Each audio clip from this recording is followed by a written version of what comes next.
In this video, we're going to review the Favoto Flip 2.0 folding electric bike. We're going to unbox, assemble, go over the controls, test ride, and review the e-bike. The Flip 2.0 has a 500 watt brushless rear hub motor with a max speed of 25 miles per hour, twist throttle, 48 volt, 14 amp hour battery with a range of up to 60 miles, front and rear disc brakes, 20-inch tires, headlight, taillight, and weighs 79 pounds. Additional specs can be found in the description section below.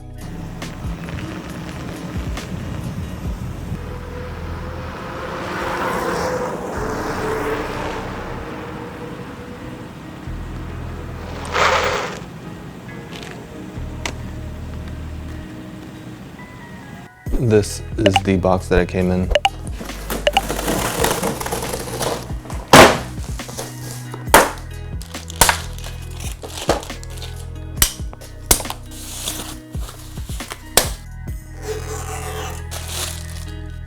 This was everything inside of the box. It also came with a phone holder. We have the box here, and inside we have the pedals. There's the headlight, tools. This is the charger and the instruction manual. We also have a box here. This is a combination bike lock. It feels like a chain with a cloth sleeve over it. For those who are interested, this is the instruction manual. You can pause at any time if you want to see this in detail.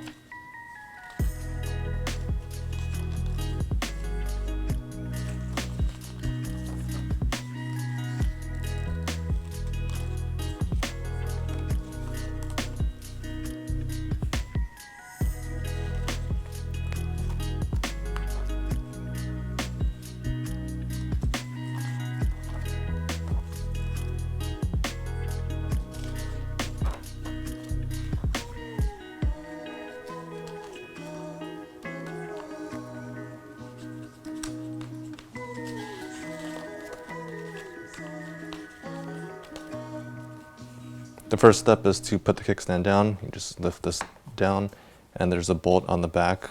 You can adjust the height of this piece of plastic. You can make it shorter. I think this is the lowest. And then you can make it higher, but then the bike will start leaning in the opposite direction. So I'm just gonna leave it here for now.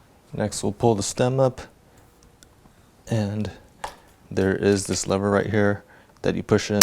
You can't pull this out unless you push this in, and then you can pull this out to fold it. We're going to lock it for now, and then we'll adjust this in a second. The intent is to get to this. We're going to take all 4 of these bolts out. The set that it came with was actually missing this. This is a 5mm Allen key. Next, we'll take our handlebar and ensure that the brake levers are facing forward. We'll take this bracket and reinstall these bolts. I like to get these around 90% secure. That way I can sit on the bike and adjust the angle to what is most comfortable for me, and then I'll finish tightening them. The display is in the way, and the smallest Allen key that it came with does not fit. That provided enough access for me to tighten these. You can adjust the display to your desired angle, and then you can tighten these two. Opening this back up, there's a bolt that you loosen in the middle, and then you also loosen these 2 bolts here. I think by default they're already loosened. We are going to make sure that the handlebar is parallel to the fork, and then we'll retighten the middle one, and then retighten these 2 bolts. Next, we're going to take the front wheel and take these covers off.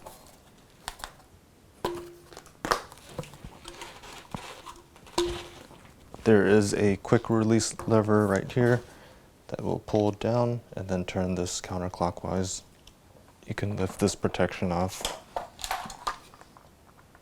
We're going to continue turning this until this quick release lever comes out. We're interested in the quick release lever with the 2 springs.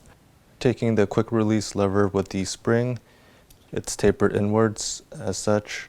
We're going to feed it through here, on the side without the disc, and then we're going to take the spring that's tapered going inwards, and then we're going to take the other end and just put it on loosely.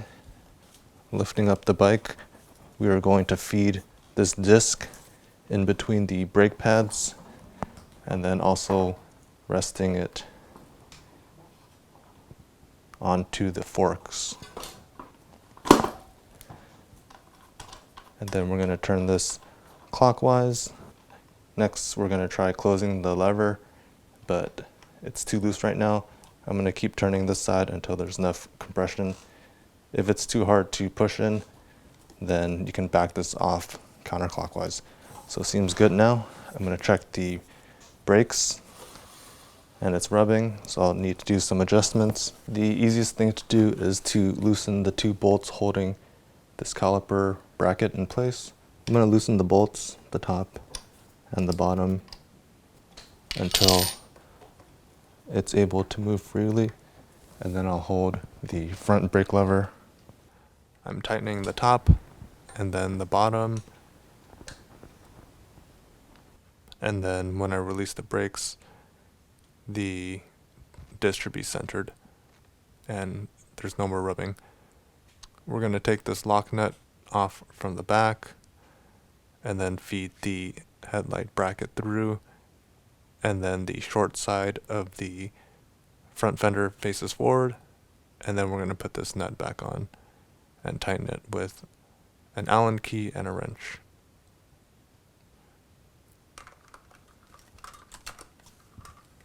Using our Allen key, we're going to take this bolt and washer off, feed it through the fender mount, and then retighten it. We'll do the same thing on the other side. The pedals are directional. This is the left side, so in order to tighten it, you have to turn it counterclockwise. It's usually lefty-loosey, righty-tighty, but for the left side, it's lefty-tighty, righty-loosey. And then taking our wrench, we'll continue tightening this. These pedals are collapsible, so in order to collapse them, you push them in and downwards, and then to unfold them, you just pull them out. On the right side, it's going to be the opposite. It's righty-tighty, lefty-loosey. We'll do it by hand, and then we'll use our wrench to finish tightening it. You can also adjust the seat height to your desired position. You'll pull this lever back, lift the seat up, and then pull the lever back in. The rear disc was rubbing as well. I was able to adjust it like the front. I had to release some of the tension in this line, and I was able to get it to not rub. Next, we're going to take a look at the battery. There is this cap that covers the hole. We're going to take that off, plug the charger in, and then the other end will plug into the outlet. The bike comes with two sets of keys that are located at the handlebar.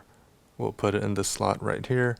If you try turning it clockwise, nothing happens. You need to turn it counterclockwise, and then the battery comes out. When we take the battery out, this is what it looks like. This is the model number in case you're interested. There's some warning on the top. This is the front, the side, the bottom, the plugs, and then on the top there's a button that you can press and the light turns green. I assume that's fully charged. And then you can slide this back in and push it back into place. To fold the e-bike, we can't just pull this black lever. We have to push the red one in and then pull the black lever, and then this just folds that way. I'm gonna feed these cables in the frames so it doesn't get binded, and then put that back. Taking a look at the handlebar, we have the bell, we have the front brake lever, the controls, the display, the 7-speed shifter, the on and off switch for the twist throttle, and the rear brake. In order to turn this on, we press and hold the power button for 2 seconds. Up here we have the battery level, we have the speed in miles per hour, we have the pedal assist level. Here, if we press I, we can cycle through trip in miles, the odometer, the max speed, and the average speed. For the pedal assist level, if we press down, it goes to 0. If we press and hold down, it provides this pedestrian walk mode where we get 3.3 miles per hour. If we press up, we go to pedal assist 1, 2, 3, 4, 5. And I'll just test the max speed in each pedal assist level. If this is unpressed, the twist throttle does not work. We have to press it for it to work. So pedal assist 1, we're getting 20.7 miles per hour. Pedal assist 2,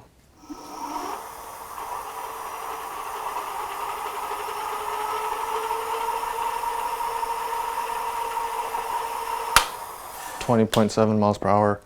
I think all pedal assist levels we're going to get the same.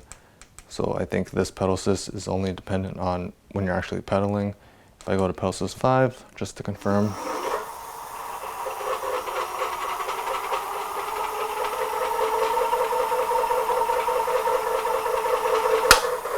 We got 20.1, which is interesting, but it's still 20 miles per hour.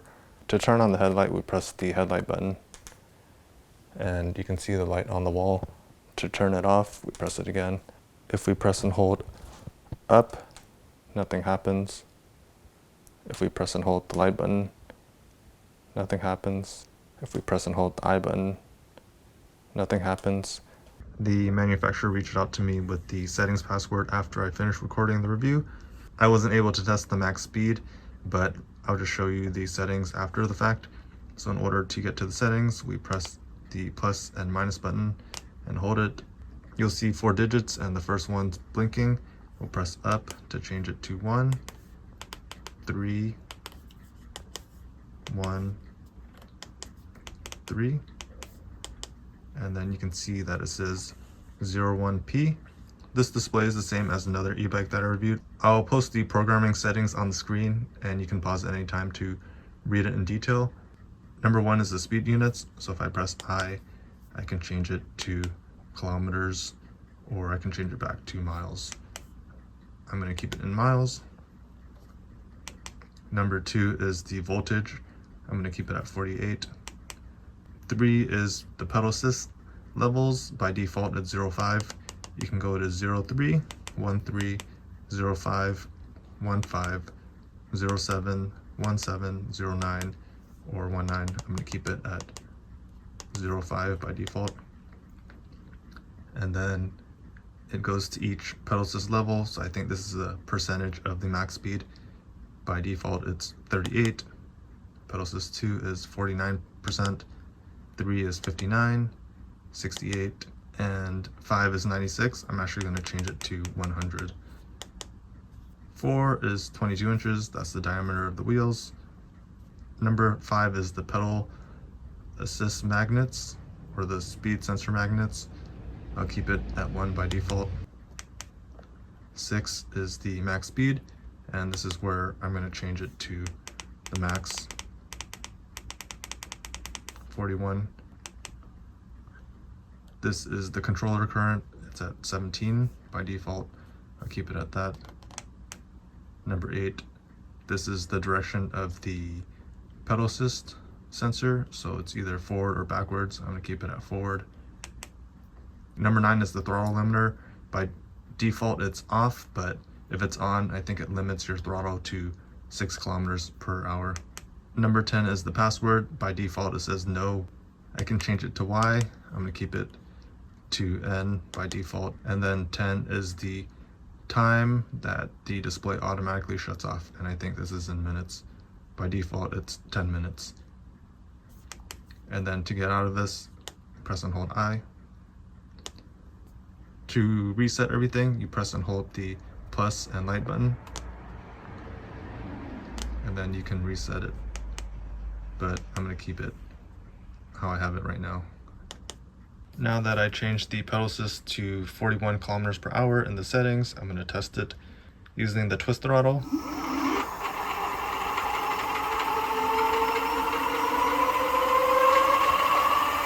I'm able to get 25.7 miles per hour.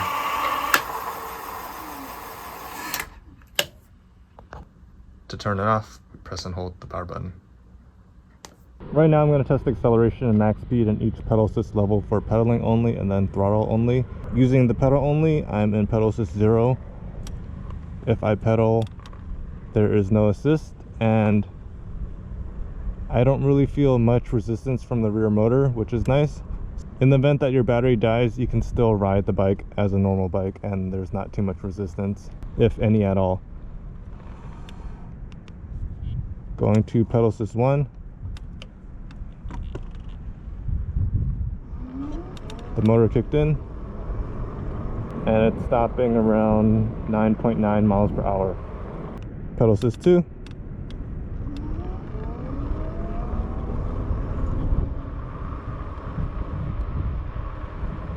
Getting 12.5 miles per hour. Pedal assist 3.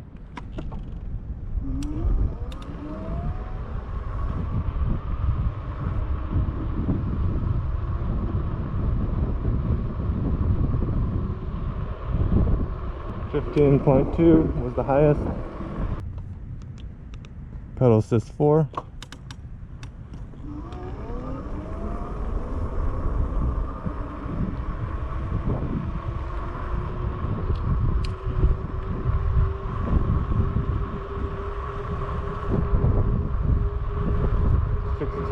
.8, 17.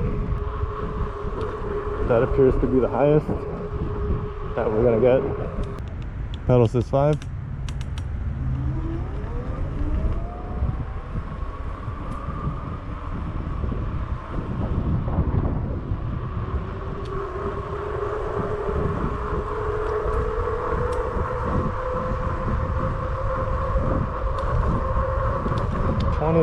.7.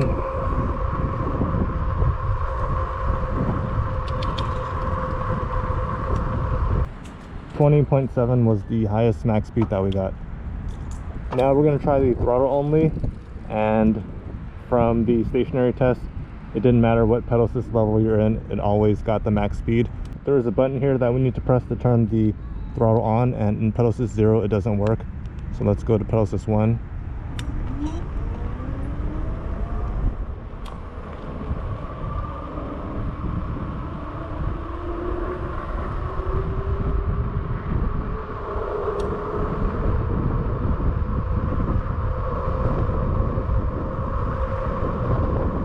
And 21.7 was the highest that we got. Seems like it's dropping down a little.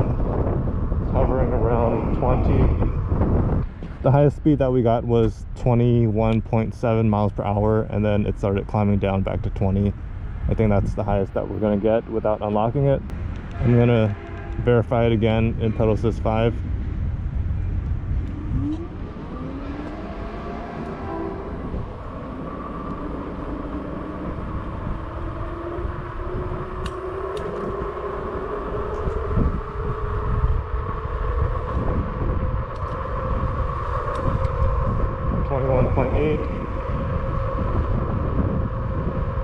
And it's holding that steadily. It's dropping down a little again,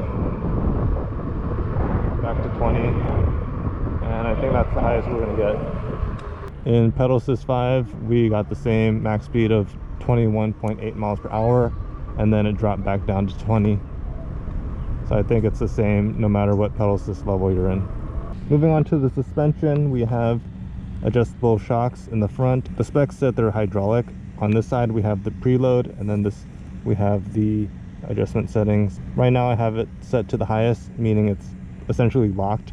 If I try moving the fork, it's stiff as if it was fixed, and then I can do these micro adjustments. You can see that there is some give, and then at the lowest, pretty bouncy, and they feel nice because they feel like they're hydraulic. And then here we have the preload. We can make it softer or stiffer so it feels pretty soft.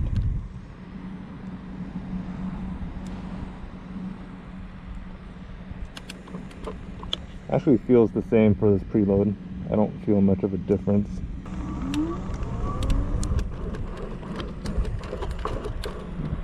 The front fork feels nice.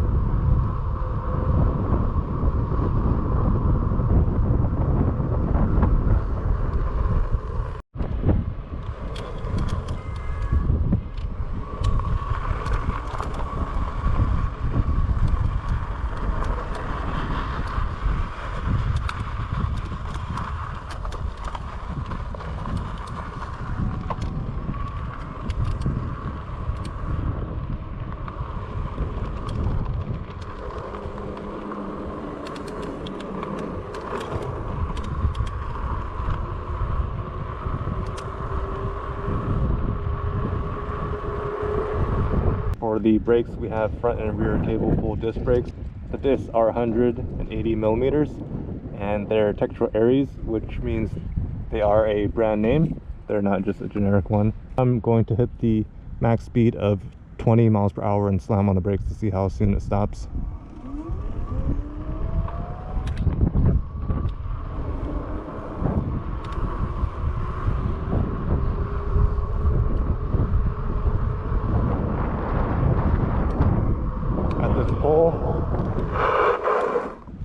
Okay, so I slammed on the brakes starting at that pole. The front tire stopped a little after that bollard. I'd say that's around 15 feet. The brakes feel pretty solid, so the front brake is able to stop on a dime. The rear also works. This is the front one. It bites right here out of the box, and it bites pretty hard. And then the rear, I had to loosen the cable a little so it wouldn't rub the disc, but I think I wore the pads out a little bit, so I might be able to tighten it. But out of the box, the rear brakes bite a little later and they're not as strong, but most of your stopping power, around 70-80%, comes from the front. I would trust them going down the hill. I'm gonna bike around and give you my review. What I like most about this e-bike is the front hydraulic fork. I'm able to adjust the settings to make it very soft or stiff, and it seems to work very well. The hydraulic fluid inside also makes it feel better than the other forks that have just a spring in it. I also like that the battery is removable, so you can take the battery out and leave the bike in place if you need to charge the battery. And then the front and rear disc brakes work well as well. In terms of dislikes or improvements, this screen isn't very bright. I'm able to see it during the day. Right now it's pretty bright and I'm able to see it, but it's not the brightest. I think the camera might have a hard time picking it up if there's a glare from the sun. And then there's this on and off twist throttle. This is the first time I've seen this. I don't really know if you really need it, but usually this is like the horn, so maybe they just wired it to turn the twist throttle on and off. I thought that was interesting. This stem adjustment is very short. This is as high as it goes. I guess it does make a difference if you're like tall or if you want to adjust it to here, but I just thought it was interesting that they had it this short, that it couldn't be a little longer. But for me, I'm 5'10", 5'11", and it works well for me. I think if you're 6 foot, 6'2", it'd still feel fine. And this bike is also 79 pounds. It does feel heavy carrying it around. It does feel solidly built. I guess if you're buying this, you're looking for a folding e-bike, and in order to make it folding, they had to add weight by beefing it up and then making this hinge here. I think if it wasn't folding, they'd be able to shave the weight down, and then you might be able to take the rear rack off. Unless you want to carry stuff back here, you might save 5 pounds or so. Other than that, everything works. This e-bike retails for $17.99. Currently there's a sale for $500 off, and it's on sale for $12.99. There might be an additional sale for Black Friday. So check out the description section below for the latest pricing. Please like this video if you found it helpful. Please leave questions or comments in the comment section below. And if you want to see more videos like this, please check out my channel. Thank you guys for watching and take care.